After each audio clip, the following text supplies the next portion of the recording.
O Senhor esteja convosco. Proclamação do Evangelho de Jesus Cristo segundo João. Naquele tempo, disse Jesus a seus discípulos: se vós me conhecesseis, conheceríeis também o meu Pai, e desde agora o conheceis e o vistes. Disse Filipe: Senhor, mostra-nos o Pai, e isso nos basta. Jesus respondeu: há tanto tempo estou convosco, e não me conheces, Filipe? Quem me viu, viu o Pai. Como é que tu dizes: mostra-nos o Pai?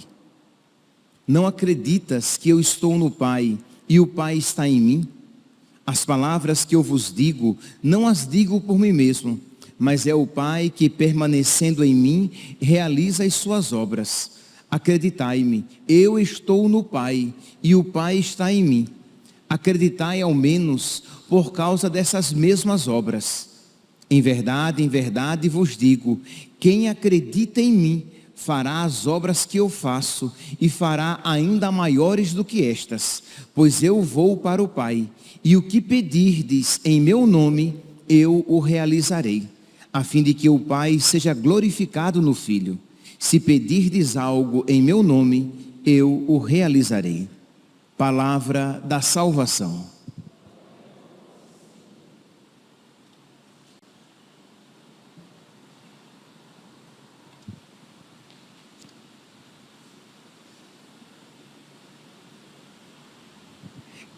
Caríssimos irmãos e irmãs, a primeira leitura de hoje e o Evangelho nos mostram duas atitudes diametralmente opostas, duas atitudes bem diferentes, dois tipos de coração bem diferentes. Por um lado, nós vemos os chefes dos judeus, por outro lado, nós vemos nosso Senhor. A primeira leitura, estamos aqui em Atos dos Apóstolos, capítulo 13. São Paulo saiu, vocês lembram? Ele saiu em missão com Barnabé e João Marcos, São Marcos evangelista, que nós celebramos quinta-feira a sua festa.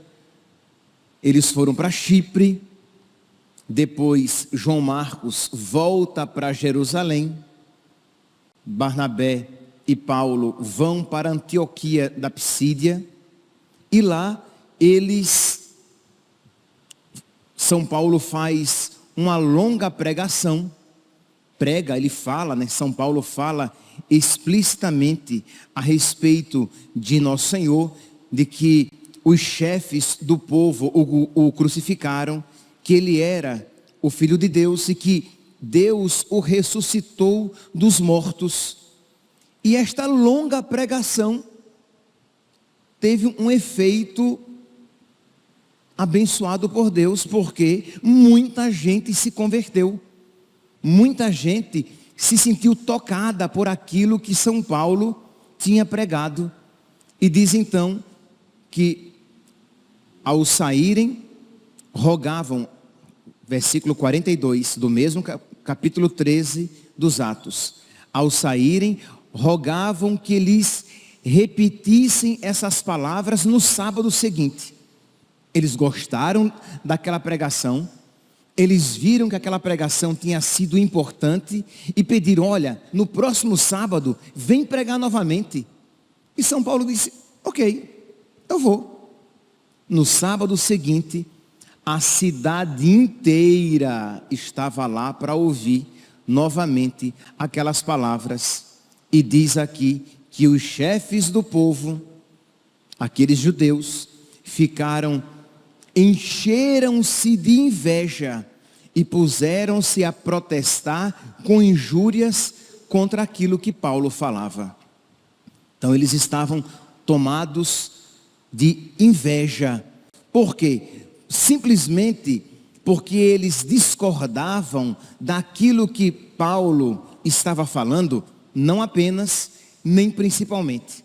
O que aqui é enfatizado pela palavra que hoje foi proclamada é que eles, cheios de inveja, nós ouvimos aqui logo no início da leitura de hoje, versículo 44. No sábado seguinte, quase toda a cidade se reuniu para ouvir a palavra de Deus. Ao verem aquela multidão, os judeus ficaram cheios de inveja. Eu disse que eu queria fazer uma relação entre a primeira leitura e o evangelho de hoje.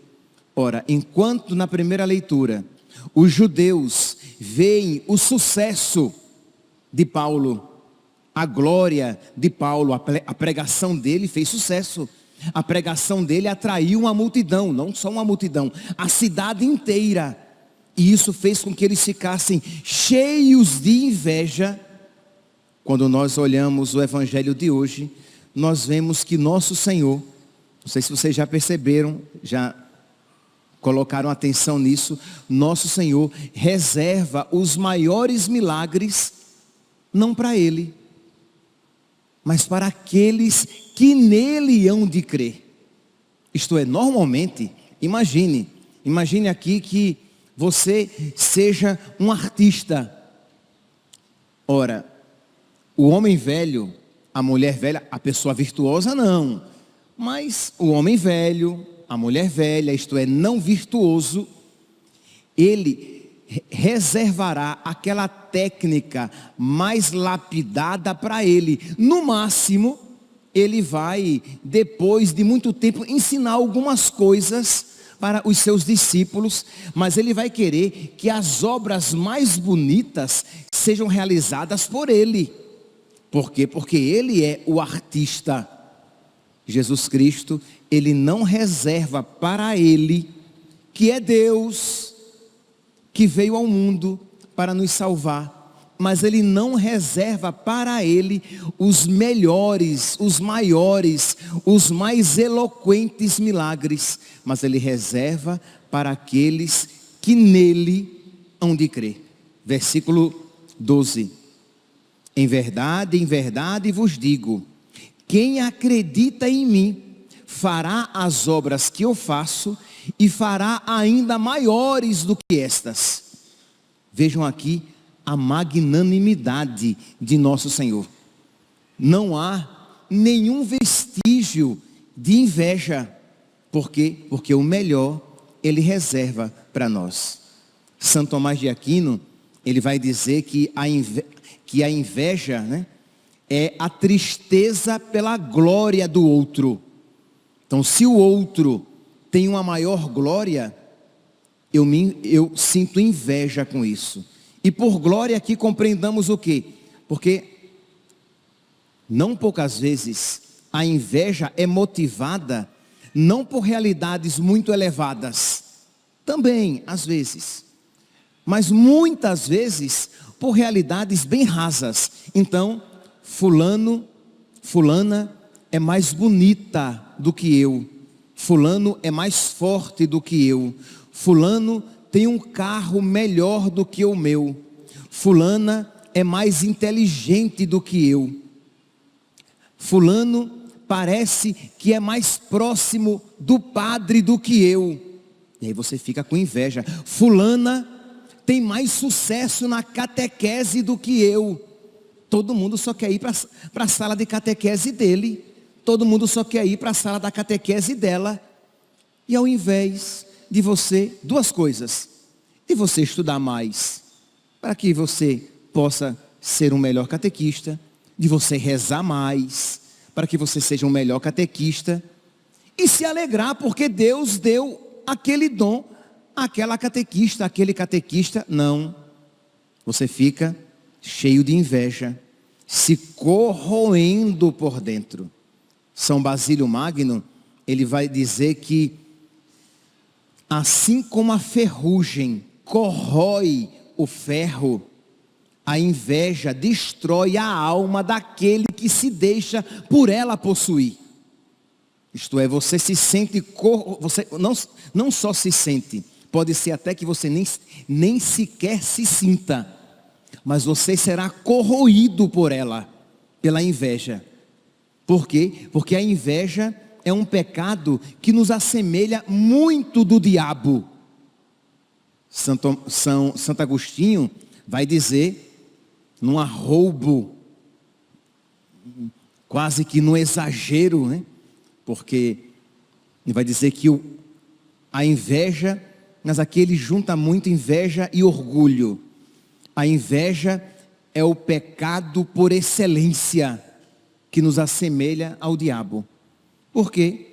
Porque foi por inveja que o pecado entrou no mundo. Foi por inveja que Caim matou Abel. Foi por inveja que os irmãos de José o venderam como escravo. Foi por inveja que nosso Senhor foi perseguido pelos fariseus, pelos chefes do povo de então. E a inveja, não poucas vezes, é um pecado subvalorizado entre nós. Isto é, as pessoas quase que não confessam a inveja. Às vezes, e não é tão frequente assim, confessam o orgulho, a soberba, mas a inveja, poucas vezes. E a pergunta é, será que, glória a Deus, não há inveja entre nós? Ou será que estamos tão corroídos por ela, que nem sequer percebemos, fomos cegados por ela, que nem sequer percebemos que ela está presente. E é por isso que antipatias, rixas, contendas, briguinhas são tão presentes entre nós, porque movidas e fomentadas por inveja. O meu irmão, a minha irmã é mais amada pelo meu pai, pela minha mãe, e aí você se enche de ódio, de raiva, de rivalidade para com o seu irmão, para com o seu pai, para com a sua mãe, quando você deveria louvar a Deus e dizer, obrigado, Senhor, a melhor parte foi dada ao meu irmão. Quando você vir alguém com um dom muito bonito, o dom de ensinar, o dom de ganhar a simpatia das pessoas, de você louvar a Deus por aquele dom ter sido dado àquela pessoa, e ao mesmo tempo reconhecer os outros dons que foram dados a você, porque quando você assim age, você se assemelha a Jesus e não ao diabo. O diabo é que tem inveja, raiva das graças que nos foram concedidas a nós, da glória para a qual fomos destinados, e é por isso que ele nos tenta para que nós não gozemos daquilo que eles perderam. Isto é, eles nunca, os anjos maus, nunca gozarão do céu, da glória do céu que eles perderam. Então eles nos tentam para que nós percamos também, para que nós não saboreemos aquilo que eles perderam por culpa própria. Então ao invés disso, que nós nos alegremos por aqueles dons. E aí sim, voltando, nós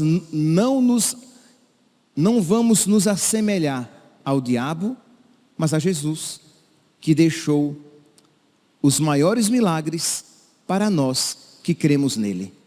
De alguma maneira, a maior glória devida àqueles milagres está destinada a nós. Jesus não quis para ele. Sempre assim, quando eu me atinei, né, quando eu prestei atenção bem nessa passagem, quando os meus olhos se abriram para este versículo 12, hein? João capítulo 14, versículo 12, eu sempre fiquei assim, boquiaberto, espantado. Jesus deixou os maiores milagres para nós. Meus irmãos, nós estamos então celebrando este mistério, estamos meditando nesta palavra, num dia de sábado, num dia em que nós católicos, glória a Deus, nós não temos inveja da nossa mãe, né? Pelo menos esta é uma alegria que nós católicos temos, né? Isto é, nós católicos nem de longe, nós temos raiva de Deus, porque Ele deu a uma criatura graças imensas e maravilhosas e que nunca dará a nenhuma outra. Ela é a criatura privilegiadíssima, mas ela é a nossa mãe. Inveja dela tem o diabo e os seus sequazes e os seus demônios. Os filhos de Deus, os católicos, os bons anjos, os anjos bons não têm inveja, não têm raiva, mas alegria, porque Deus deu tantas graças a ela. Peçamos então a Nossa Senhora que ela interceda por nós. Peçamos a Nossa Senhora que ela nos ensine a ter um coração semelhante ao coração do seu filho, um coração bom, um coração que se alegre com as graças concedidas aos nossos irmãos e que qualquer resquício de inveja que ainda venha a existir nos nossos corações, que ela com as suas mãos puríssimas, que ela arranque. Que ela, como uma mãe boníssima e sapientíssima, que ela nos ensine a verdadeira sabedoria, em glorificar a Deus pelas graças concedidas aos nossos irmãos, em conceder a outros graças tão generosas, que nós não que nós não nos invejemos. Se o nosso irmão tem mais saúde do que nós, louvado seja Deus. Se aquele meu irmão, ele é mais fecundo, ele é mais, como eu posso dizer, ele tem mais sucesso no seu ministério, louvado seja Deus. Se aquele catequista, nossa, tanta gente gosta de ir a ele, glória a Deus, ele está fazendo bem. Eu devo me entristecer se um irmão meu está sendo infiel, se o irmão meu não está desenvolvendo os dons que Deus lhe concedeu, mas se ele está tendo sucesso, glória a Deus, que maravilha, Senhor. Isso faz com que aqueles dons que Deus nos deu também brotem, desabrochem em nós. Que quando nós começamos a nos deixar levar pela inveja, até as coisas boas que Deus nos deu e que estão presentes em nós, começam a murchar, a fenecer, a morrer, a se acabar. Mas quando você se abre à grandeza de alma, à magnanimidade, à alegria pelas graças concedidas a outros, você também se predispõe a receber tantas outras graças. Então que hoje, neste sábado, peçamos a Deus que nos ensine a ter um coração grande, que nos ensine a ser magnânimos e que arranque do nosso coração todo e qualquer tipo de inveja. Louvado seja nosso Senhor Jesus Cristo, para sempre seja louvado.